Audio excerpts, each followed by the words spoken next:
And when you're a Republican and you go against Trump, you get voted off the island. I always love Survivor. And in this particular case, what we saw in Indiana was you go, adios, amigos, goodbye, see you later. And to me, that is emblematic of what we see nationwide with Republicans. I think there's this myth that's going on right now that, oh, Trump is really losing support among Republicans. But compared to other midterm cycles, he's just as popular with Republicans as he has ever been at this point in midterm cycles. Right now, nationally, we're talking about an approval rating on average of 84%. In 2022, his popularity rating was 76%, actually lower, right, when he wasn't in the presidency. In 2018, the last time he was president, 85%. That 85 looks a whole heck of a lot like this 84% right here. The bottom line is this. Donald Trump still absolutely has juice with Republican voters. You saw it in Indiana, and I think that you'll see it down the line as well if any Republicans try and go against the President of the United States, who is still very much beloved by Republican voters nationwide.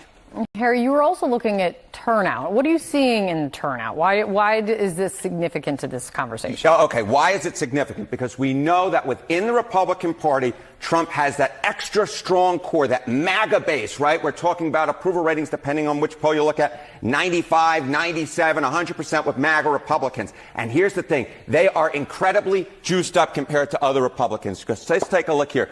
Republicans who say it's more important to vote in 2026 than the usual midterm election. Look at this. 60% of MAGA identifying Republicans say that, compared to just 36% of non-MAGA. So what's going on in these primaries, right? It's not just that you have this core Republican base that really loves Donald Trump. The people who really love him, they're the ones who are absolutely juiced up to go out and vote. They would go over hot coals to vote in those primaries. And you saw that in Indiana with a clear majority of those representatives. Yes, before we go into the full analysis of this clip, something just happened while I was shooting this clip. They lost Ketanji Jackson in redistricting 9-0. The Supreme Court has just rejected a bid to reconsider their striking down of racial gerrymandering in Louisiana. After Alto and Thomas swatted Ketanji into her place, she gives up. Case closed. Scudero has done the right thing and is ending decade of Democrat cheating. Redistricting is now full steam ahead, and the South is going to play hardball. So I have to say, you get caught in a moment, and everybody's got a camera. So I'm sorry. I have yelled at people who worked for me. I have yelled at people. But I've never seen you treat someone like that. Well, because you can't always. Yeah, I mean, do it, Whoopi. Do it. I'm no, the reason you don't see it is because I'm very careful when I yell at people now. because what you don't know is oftentimes people are, messing with you. I get it all. I used to get it all the time, and I used to get really angry at people because they'd come up and they'd go, "So what are you going to do when your girl loses because Trump is up?" And I get right back in people's faces, and I realize that's what you want. Yeah. You want me to do that, so you learn to do it. I'm not mad at anybody who steps in poo. I'm not.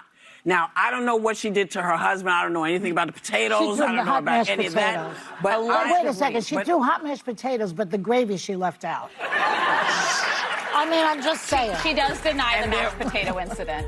He does? She does. She denies it. She denies it. I don't know. All I know is, as a human being, I am subject to the same things that she's subject to. I'm subject to screwing up and messing up and being not the person people want me to be. But if I'm the right person to run that state, and I know what I'm doing, I want you to say, "Hey, listen, I want you to be better, but I want you to run the state." I have a lot of faith in her. I don't know if I have so much faith in some of the other folks. Not only her, but there's a couple. Anyway. We live in New York, so what do we care? We'll be right back. Over 90%. We know that there's a double standard, and I've got to tell you, the bar is so very low when you look at J.D. Vance, the way he behaves, you look at Pete Hegseth, you look at Donald Trump, it trickles down from the top. We have seen the worst behavior in the Republican Party.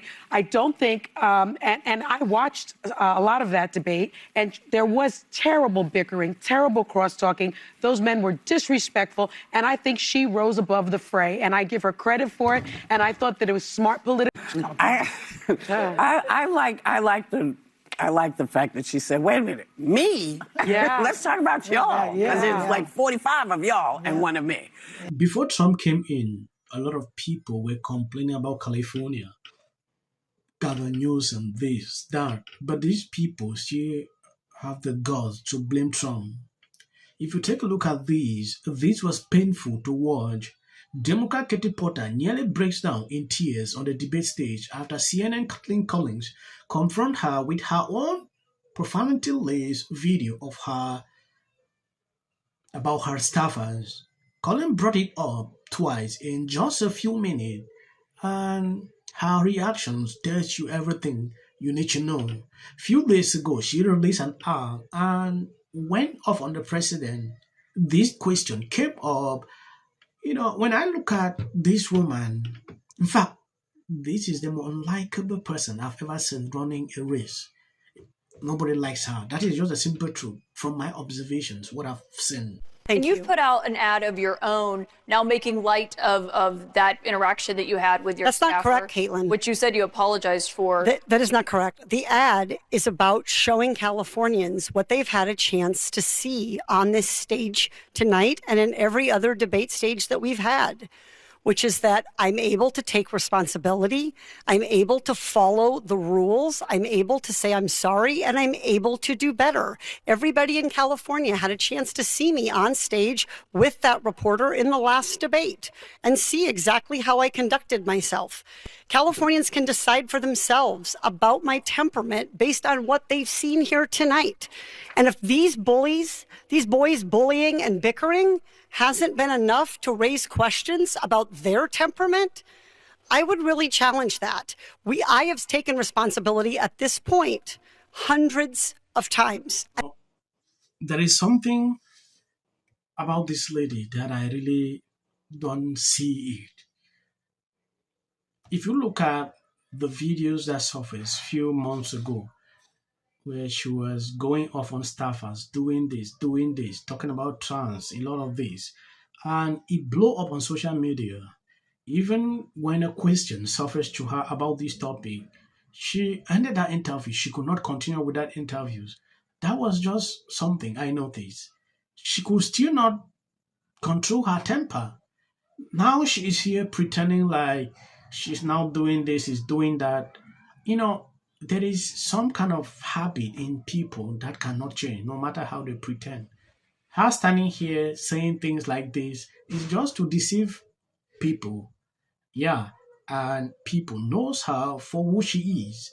It will be extremely difficult to convince someone like this lady will ever change. I understand people can change sometimes, but looking at her, the way she responds to questions, if not of a debate, she will not even respond to these questions. Congresswoman Porter, you recently put out an email, a fundraising email, with the subject line, F Trump.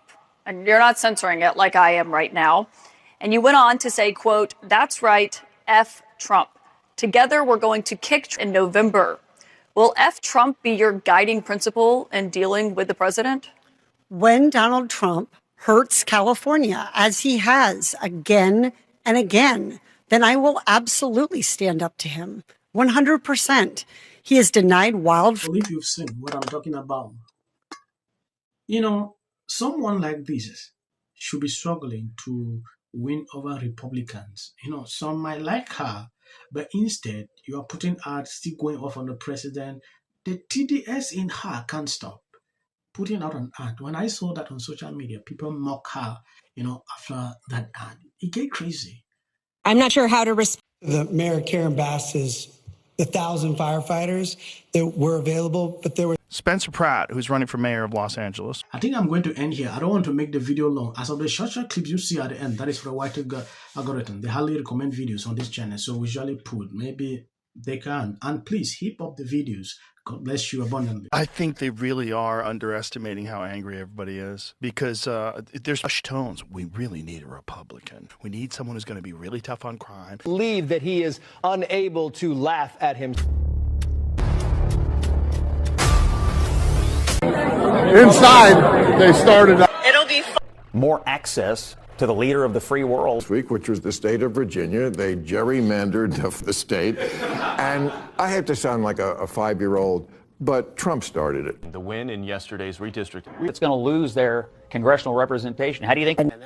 Until the First Lady brought them back with her surprise statement last week. How does this benefit? I'm an actor. Creative content. Why are you not looking forward to the White House fight? Well, it's kind of a gimmick. I have 300 plus. Well, I said Democratic Socialist. I know, but